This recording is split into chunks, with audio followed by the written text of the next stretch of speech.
Good afternoon, everyone. Thank you for coming. It has certainly been an interesting year for retail. We've gone from 2010, where not as bad was the new good, to a new year showing signs of stabilization. Today we'll be interviewing two of the longest tenured retail brokers in northern Nevada on recent trends. Believe it or not, they've both been in brokerage longer than I've been alive. I consider myself very fortunate to work with them, my partners, my mentors, Roxanne Stevenson and Rick Casaza.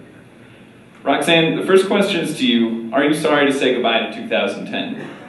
Thank you for that kind, I think, introduction, Adam. Actually, after 3 years of being pounded, I am thrilled to say goodbye to 2010 and the Great Recession. There's no question that we are far from being out of the woods. Job recovery and improvement to the residential market are critical for the revival of retail. However, I am encouraged about recent signs of stabilization and new retail activity.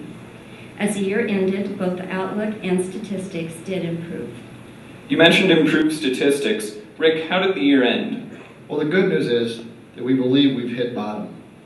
Vacancy rates fell slightly from the previous year, ending at 15.8%. The market also posted positive absorption. Average triple nets appeared consistent. In some cases, were even cut.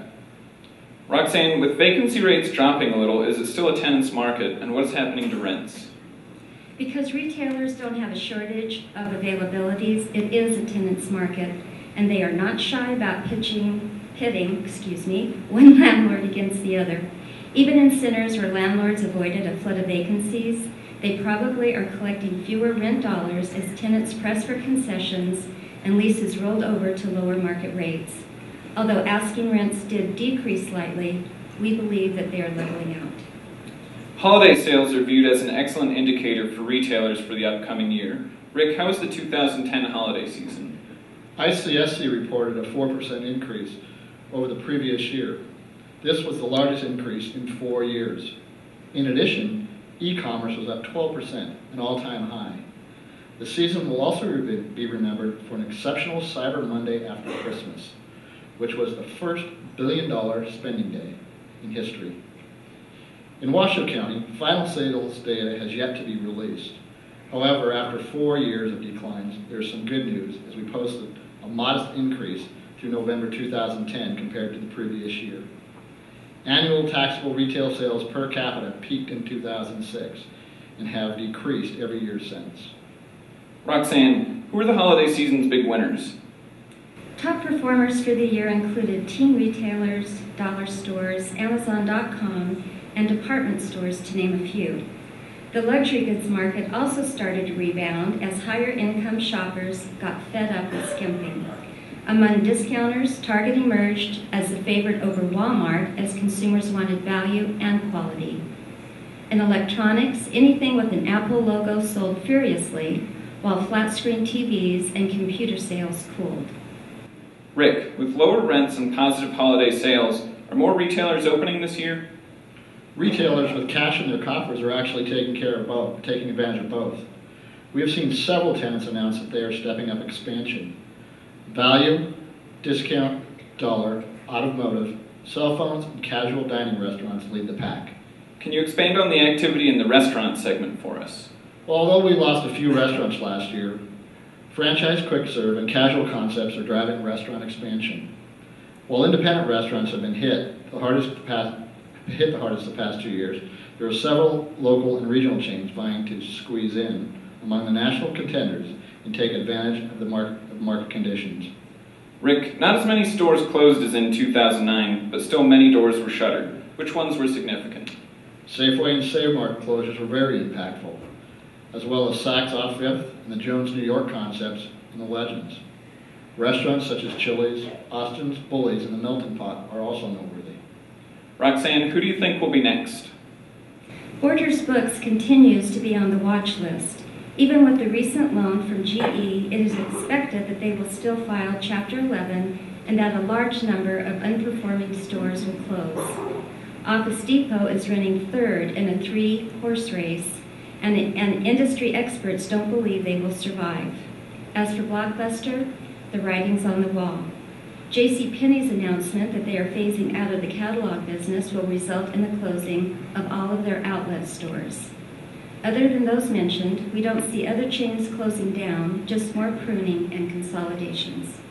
Transaction velocity was dampened, but still deals were made. Rick, what were the significant deals of 2010?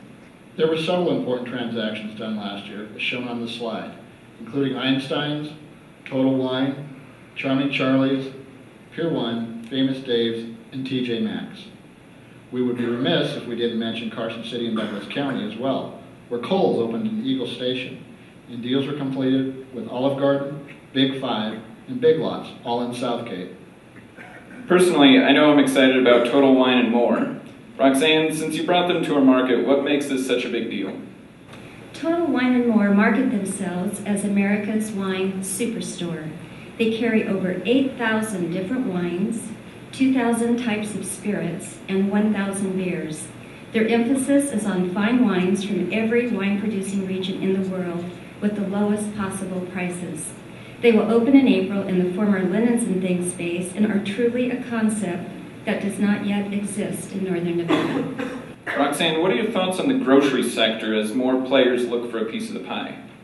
The biggest story is that Walmart is looking at landing 4 or 5 40,000 square foot neighborhood market concepts here.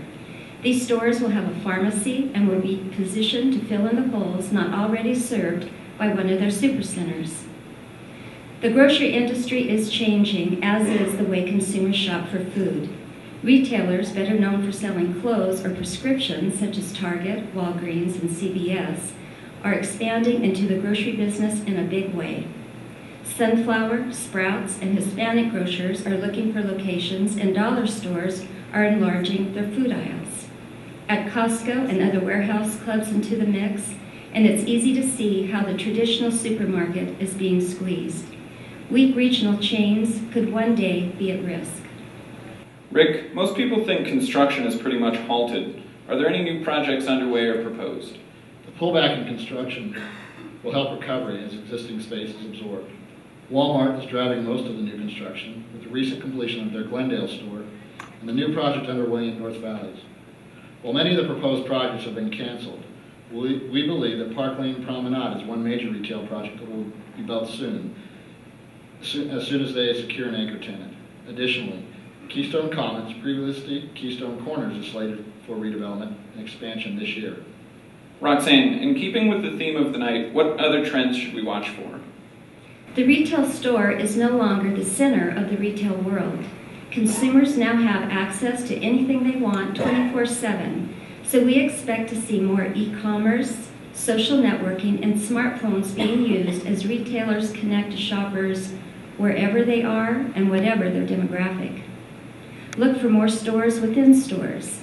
Examples include Radio Shack-run mobile phone shops inside Target. They expect to have over 1,400 kiosks by the end of June. Sears is carving out space for the trendy retailer Forever 21, and even Walmart has 400 in-store leases ready for well-matched retailers. Shoppers are also expected to start opening their wallets as there is a lot of pent-up demand. However, unlike the bubble years, they will spend smartly and strategically and out of current income rather than plastic. Rick, investment sales have been few and far between. What do you see happening in that market segment? Availability of capital, along with low interest rates, has accelerated the pace of retail investment in key markets. The ability to borrow money at around 5% has made it possible to accept cap rates in the 6 to 7% range.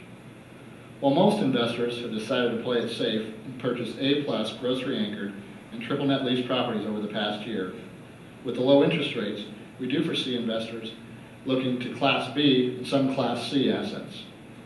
Locally, there were only 2 shopping centers sold over the last year. Going forward in our market, we see retail investment being driven by distressed assets. Roxanne, in summation, what is your forecast for the coming year? We believe that net absorption will remain even, new construction flat, vacancy rates leveling out and perhaps decreasing slightly, and lease rates holding. Clearly, the road ahead will be bumpy at times. Optimism about the future will continue to ebb and flow, especially until more people are working. Shoppers will expect rock-bottom prices on toothpaste and paper towels, while at the same time, the latest Apple gadget will fly out the door at full price. I wish I could stand up here and predict that 2011 will once again be reminiscent of 2006, but then again, I wish I could win the lottery and I wasn't old enough to be Adam's mother. I can say that I do believe the retail industry is moving in a positive direction from a fundamental standpoint, and that we are on the right path towards stabilization and recovery. There you have it, folks. Cautious optimism is the theme for retail in the year ahead. Thank you.